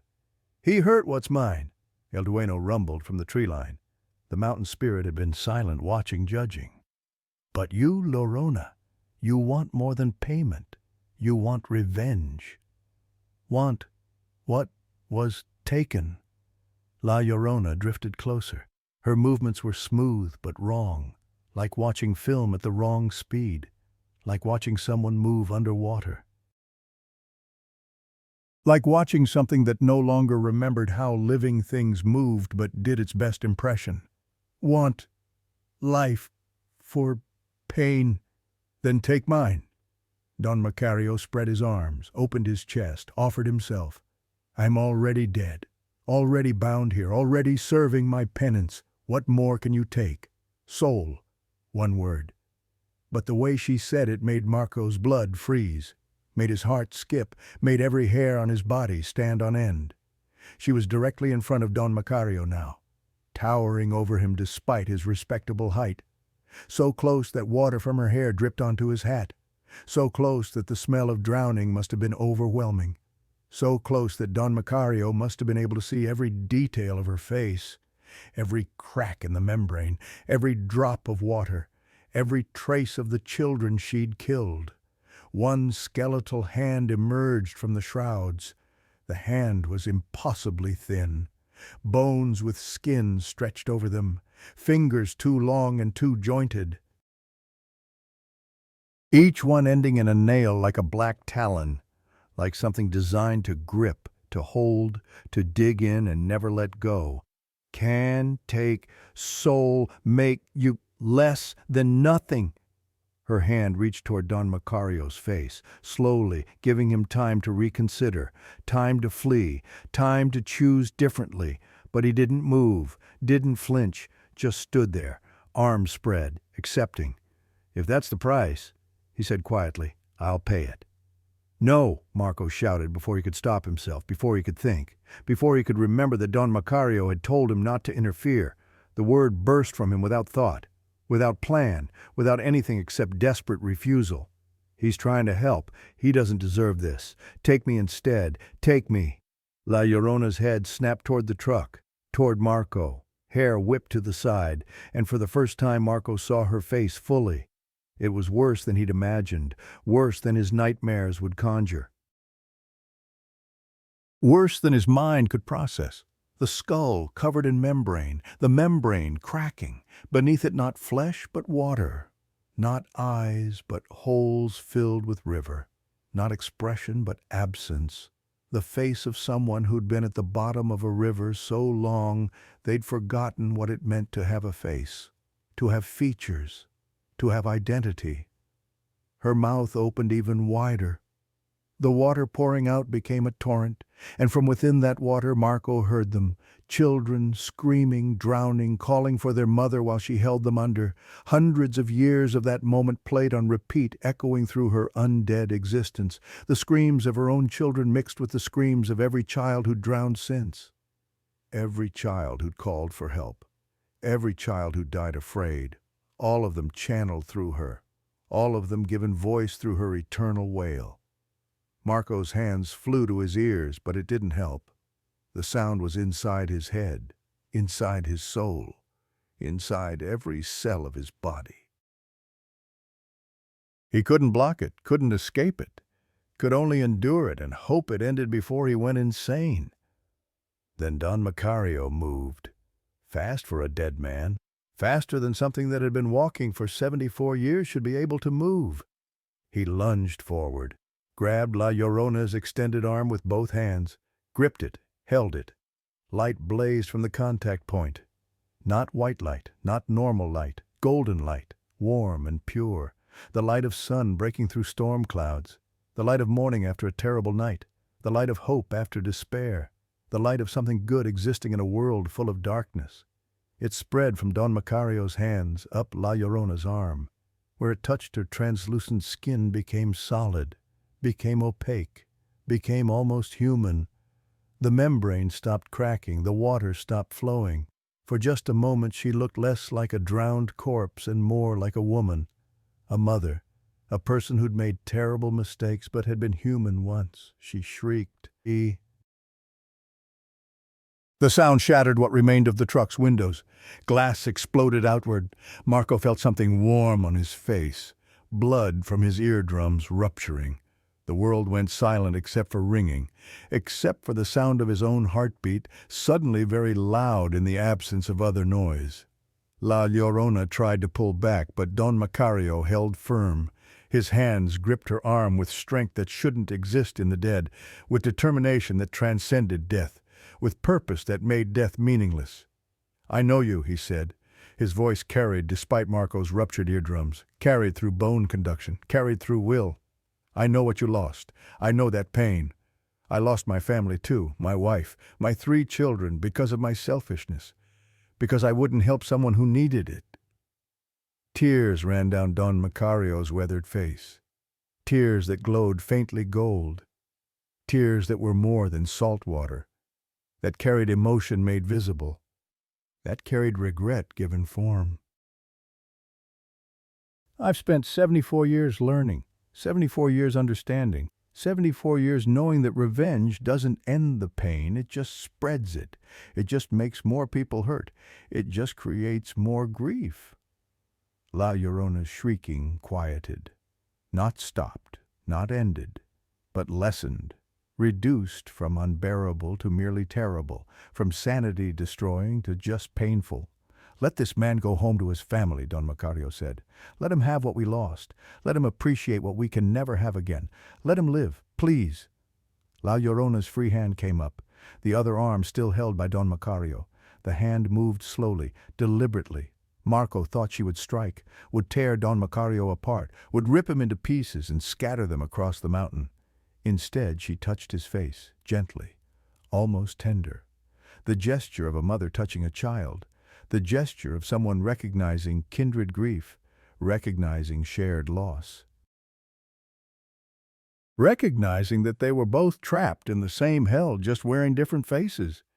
"You understand." "I do." Her hand still on his face, clenched. The talons sank into his cheeks, dug in, pierced skin that shouldn't be there because he was dead, drew blood, golden blood that leaked from wounds, blood that was more than blood. That was essence. That was existence. That was whatever kept ghosts coherent instead of dissipating into nothing.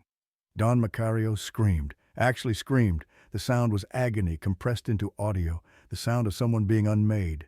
The sound of a soul being torn apart, the sound that Marco would hear in nightmares until his own death and possibly beyond. But he didn't let go of her arm. La Llorona's other hand joined the first. Both hands buried in his face now, both gripping, both tearing. Light poured from the wounds, not just from his face, but from his mouth, his eyes, his ears, as if his entire being was leaking out. As if he was becoming light. As if the golden glow that had touched her arm was spreading throughout his form, consuming him, transforming him from solid to energy to nothing. El Dueño watched impassively. The yellow lights in his face burned steady, unmoved. This was law. This was justice. This was the price. He would not intervene, would not stop it, would not show mercy because mercy was not part of this transaction. "The bargain is witnessed," El Dueño intoned. "The payment is accepted, the debt is transferred. One soul for one life, one dead for one living. Balance is maintained." Marco couldn't watch anymore, couldn't sit here while someone suffered for his mistakes, while someone died, really died, final death cessation of existence for his stupidity, for his choices. He grabbed the door handle, pulled, the door opened. He tumbled out of the truck, hit the ground hard. His ribs screamed, probably broken from the earlier seatbelt impact. His hands were torn and bleeding. His legs barely held his weight, but he stood, stumbled forward, ran toward Don Macario and La Llorona. "Stop, stop it, take me instead!" El Dueño's arm swung out, caught Marco in the chest like a battering ram. The impact lifted him off his feet, threw him backward. Marco flew through air, slammed into the truck's side panel with a crunch that drove all air from his lungs. Stars exploded across his vision. Pain bloomed in his chest. Ribs definitely broken now, maybe punctured lung, maybe worse. He slid to the ground, gasping, drowning on air, unable to breathe, unable to move, unable to do anything except watch. "The bargain is made," El Dueño said. His voice was not cruel, not angry, just final, just absolute, just inevitable. "You cannot interfere, cannot change it, cannot undo what has been agreed. This is law. This is how it works. This is how it has always worked." Through watering eyes, Marco watched Don Macario sink to his knees, watched the light dim. Watched the old man's form become translucent, fading, becoming see-through, becoming ghost of ghost, becoming less than nothing. "Run!" Don Macario gasped. Blood, golden blood, ran from his mouth, dripped from his nose, leaked from his eyes like tears. "Marco, run! Now!" He was barely visible now, mostly light, mostly glow, mostly the suggestion of a person rather than a person himself. Don Macario's hand shot toward the truck, not toward La Llorona, not toward El Dueño, toward the oil lamp on the passenger seat. The lamp blazed. Light erupted from it, bright as a sun, blinding. Marco's eyes slammed shut instinctively, but he could still see it through his eyelids, could still feel it on his face like physical pressure, like heat, like something with substance pushing against him. The light poured through the broken windshield, through the shattered windows, illuminating the fog like daylight, like noon, like the moment of creation when light first separated from darkness. La Llorona and El Dueño recoiled. Both raised arms to shield their faces or what they had instead of faces. Both turned away from the light as if it burned, as if it hurt, as if it was something they couldn't bear to look at directly. The keeper's light, El Dueño's voice held something like awe, something like fear, something like respect. The old contract, the one that predates us, the one we cannot break. Cannot touch bearer, La Llorona hissed. Water poured from her mouth but evaporated before it hit ground. Steam rose. She was being burned by the light, damaged by it. Bearer, protected by covenant. The lamp has chosen, El Dueño said. The keeper has given it. The protection is invoked. We cannot touch Marco Reyes, cannot harm him, cannot collect from him. The old laws supersede our authority. The light intensified. Marco's truck's engine roared to life without anyone touching the keys, without anyone turning the ignition. The vehicle shuddered, lurched forward. Doors slammed open as if inviting Marco to enter, as if offering escape. Don Macario, still held by La Llorona, still bleeding, light turned his head to Marco. Most of his face was gone now, just holes where features had been, just light pouring out. But somehow he smiled. Somehow he conveyed warmth. Somehow he managed to seem at peace. 7 days, he said. His voice was fading, growing distant, as if he was speaking from very far away. Don't forget, find someone worthy. Then he pulled, hard, with the last of his strength, with the last of his existence, toward La Llorona, toward El Dueño, away from the truck, creating space, creating distance, creating opportunity. Drive, you fool, drive. The voice wasn't Don Macario's anymore. It came from everywhere, from the light, from the lamp, from the mountain itself, from whatever power had decided Marco deserved to live.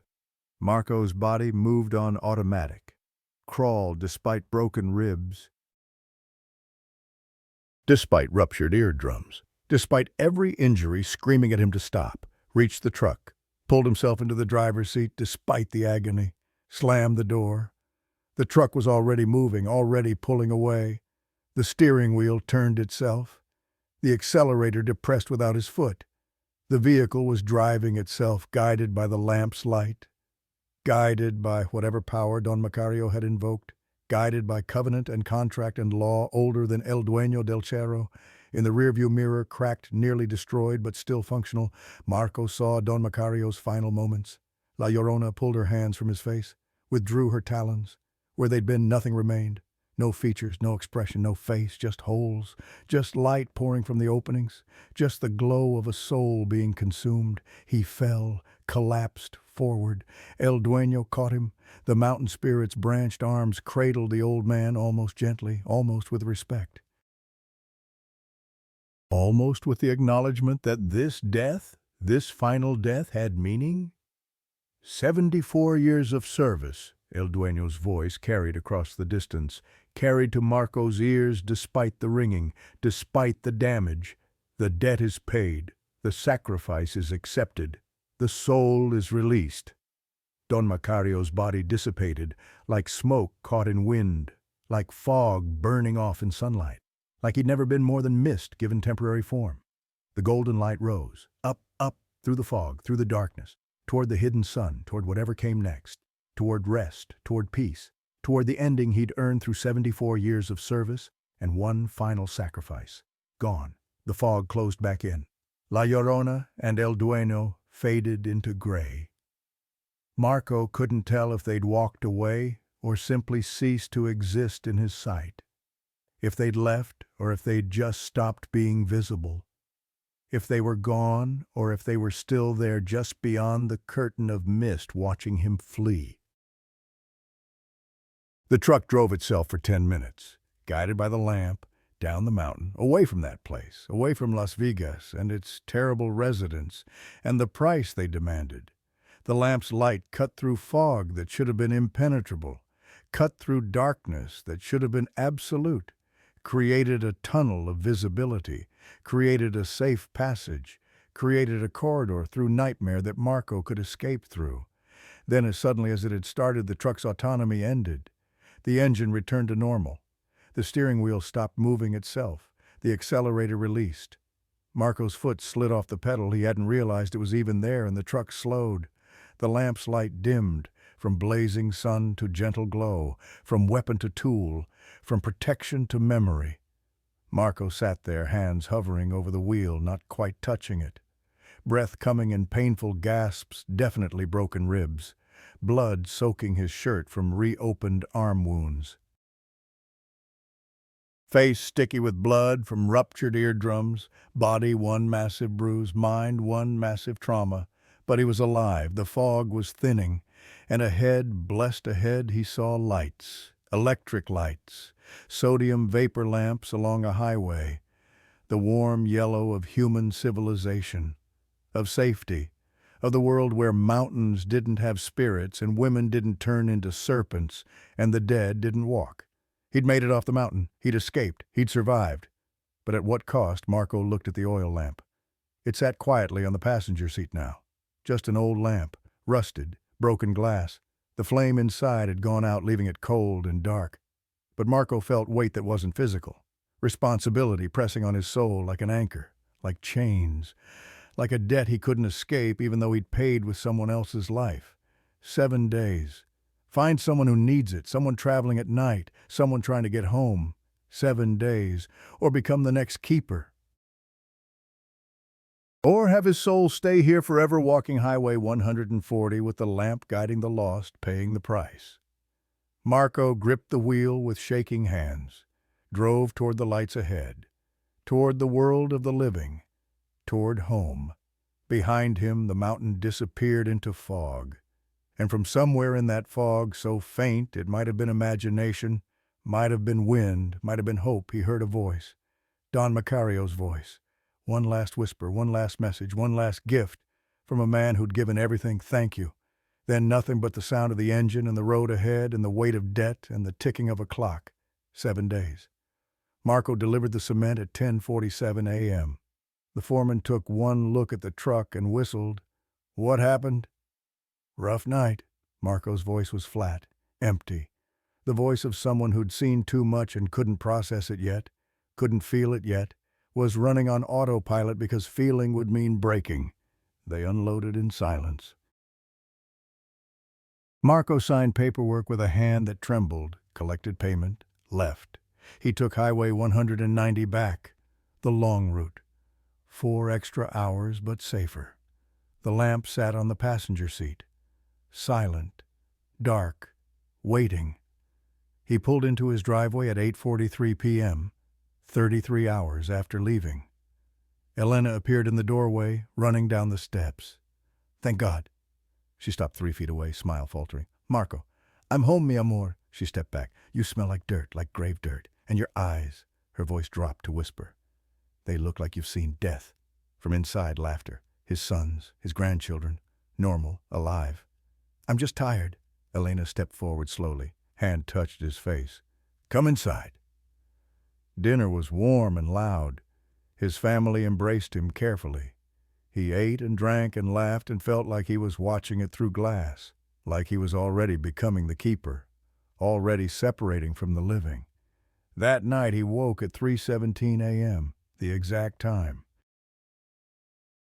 The cursed time. His body remembered. The lamp was downstairs, glowing faintly. He picked it up. I'm trying. I don't know who to give you to yet. The glow pulsed. Acknowledgement, warning. Time passing. November 3rd, 6th passed in blur. Marco tried giving the lamp away. Father Delga Retri. This response paused because Claude reached its max length for a message. It continued to nudge Claude along. Continue.